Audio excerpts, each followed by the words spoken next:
రెడ్డి మాత్రమే గుర్తుపెట్టుకోండి.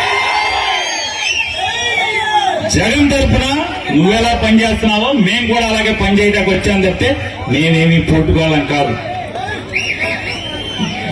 ఇవాళ జగన్ దగ్గర అధికారం లేకపోవచ్చు, ఇవాళ జనాలకి మోసపు మాటలు చెప్పరు, లేదా కొంతమంది చెప్తున్నట్టుగా ఈవీఎంల మిషన్లో మోడీ గారు మీరందరూ కలిసి మాయ చేశారో మాకు తెలియదు. కానీ ఏదో రకంగా జగన్ దగ్గర అధికారం లేకపోవచ్చాము కానీ జనం బలం మాత్రం జగన్మోహన్ రెడ్డికి ఉందని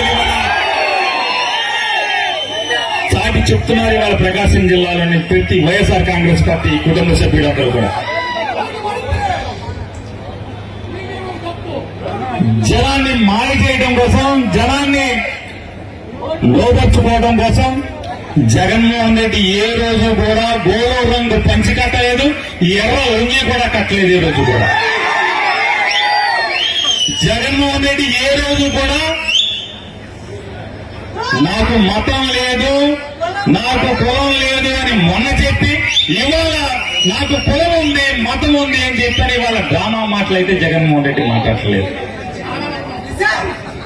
నిజాయితీగా, నిక్కచ్చిగా, నికార్సుగా, దమ్ముగా తనేంటో బహిరంగంగా ఒక మాట మీద నిలబడ్డాడు. పదవుంటే పోతే మనిషిగా బతకాలి కదా మనం.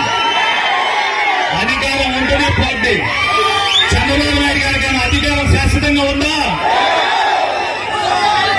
పగలు చీకట్లాగా వస్తుంది, పోతుంది. రెండోది చంద్రబాబు నాయుడు గారి లాగా ఎవడో